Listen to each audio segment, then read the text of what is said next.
मुजफ्फरनगर पहुंचे, आपको रोका गया है, क्या कारण है?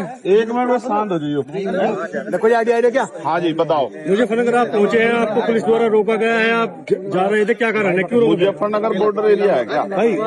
जो मुजफ्फरनगर में कोई किसी के दुख में शामिल नहीं होने जा सकता है भाई। पुलिस का काम है अपराध रोकना, किसी के दुख को जो कोई बांटने जा रहा है उसे रोकना पुलिस का काम नहीं है। मैं सोनू कश्यप जी, जो जिस भाई की हत्या हुई है, जिसको जला के मार दिया, उस माँ को मैंने तड़पते हुए देखा, उसकी बहन को मैंने बड़ी को तड़पते देखा। उन्होंने कहा कि हमारा अकेला सहारा था, वो हमसे छीन लिया। मैं भाई का फर्ज निभाने के लिए, उनके आंसू पूछने, एक बेटा बनने के लिए वहां जा रहा था। ये मेरा फर्ज भी है। चुनाव के समय तो हर कोई जाता है वोट मांगने के लिए, तमाम तरह की मीठी मीठी बातें करने के लिए। दुख में जो साथ खड़ा वही अपना होता। मैं अपना होने का फर्ज निभाने जा रहा था, मगर मुझे पता लगा कि यहाँ अचानक से हमारे सम्मानित जो अधिकारी, उन्होंने ट्रैक्टर ट्रॉली रोक के वो मेरे सामने आ गए। अब वो मुझसे कहने कि आप नहीं जा सकते। मैं ये पूछना चाहता हूँ कि भाई क्यों नहीं जा सकता हूँ? घटना यहाँ की नहीं है, घटना मेरठ में हुई। क्या किसी परिवार को उत्तर प्रदेश में, जो पिछड़े वर्ग का परिवार है, कमजोर वर्ग का परिवार है, क्या उसको सांत्वना देना भी अपराध हो गया?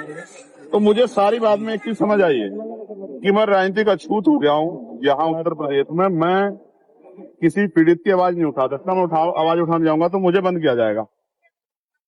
इसका एक तरीका मेरी समझ में आया, मैं इनको रास्ता बता रहा हूँ कि जैसे पिछली बार मुझे गोली लगी थी 23 में, मेरी ये हत्या करवा दे पुलिस वाले मिलकर सारे सरकार के साथ। क्योंकि जब तक मैं जिंदा रहूंगा, अगर मैं खाट पे भी रहा, पिलंग पे भी रहा, तो भी बोलता रहूंगा। तब भी जब भी इन पर अन्याय होगा मैं बोलूंगा, पिछड़ों पे, दलितों, मुसलमानों पे, गरीबों पे, बहनों पे। तो एक ही तरीका है इनके पास।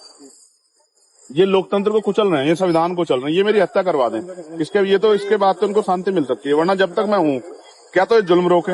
वरना अगर ये जुल्म करेंगे मेरे लोगों पे, तो मैं उनकी आवाज को उठाऊंगा, मैं लड़ाई को लड़ूंगा। मैं किसी बात से नहीं डरता। एमपी साहब कई दिन हत्या को हो चुके हैं, अब तक एक युवक जो इसको तो भाई मैं तो जब तक परिवार को नहीं सुनूंगा तब तक मैं कुछ नहीं कह सकता हूँ। मैं तो जाऊंगा, जब उनके पास जाऊंगा मुझे अपनी पीड़ा बताएंगे जी। जब मुझे अपनी पीड़ा बताएंगे तभी मैं आगे की बात तो कर पाऊंगा। मैंने तो डिमांड की थी कि इस परिवार को कम से कम 50 लाख रुपए का मुआवजा मिले। क्योंकि देखो मेरी बात सुनो, आप भी पत्रकार साथी हो, अगर आपके साथ कोई दुर्घटना हो, आपके बच्चों को क्या होगा भाई? कमाने वाला था वो चला गया, उसकी बुजुर्ग माँ, उसका क्या होगा? 10 दिन तो सब आएंगे।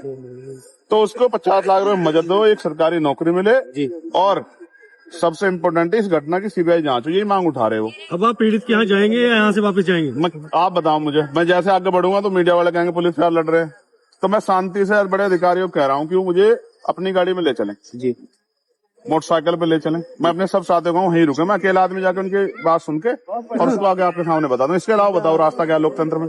अगर लोकतंत्र में चुनाव प्रतिनिधि जनता के बीच नहीं जाएगा और वो दिक्कत है कि नेता जाते नहीं है, मैं जा रहा हूं तो मुझसे दिक्कत ये है कि वो क्यों जा रहा है। तो भाई और लोगों की मदद नहीं करना चाहता, मैं तो करना चाहता हूं, तो मुझे फांसी चढ़ा दो, यही रास्ता है इनके पास। मेरा कोई अपराध हो तो आप बता दो भाई, मुजफ्फरनगर के पत्रकार साथी, मेरा कोई अपराध हो तो क्या किसी के दुख में जाना? कल आपके कुदरत न करे आपके यहाँ दुख हो जाए, अगर आपके यहाँ कोई दुख में आता है उसको रोक लिया जाए, कैसा संदेश जाता है? तो जाएंगे लौटेंगे। यार मैं आदमी बड़ा स्पष्ट हूँ, मैं कानून का पालन करता हूँ, संविधान का। अगर ये संवैधानिक रूप से किनके पास कोई तर्क हो तो बता दें कि इसने जान देना चाहते हैं, और नहीं है तो फिर ऐसा है, अगर जिदबाजी करेंगे तो फिर आप जानते हो, फिर तो वही होगा जो एक भाई को अपनी बहनों के सम्मान में, एक बेटे को अपनी माँ के सम्मान में, और एक न्यायप्रिय व्यक्ति को लोगों की लड़ाई लड़ने के सम्मान में जो करना चाहिए, फिर वही होगा। ठीक है भाई। वो पूरा परिवार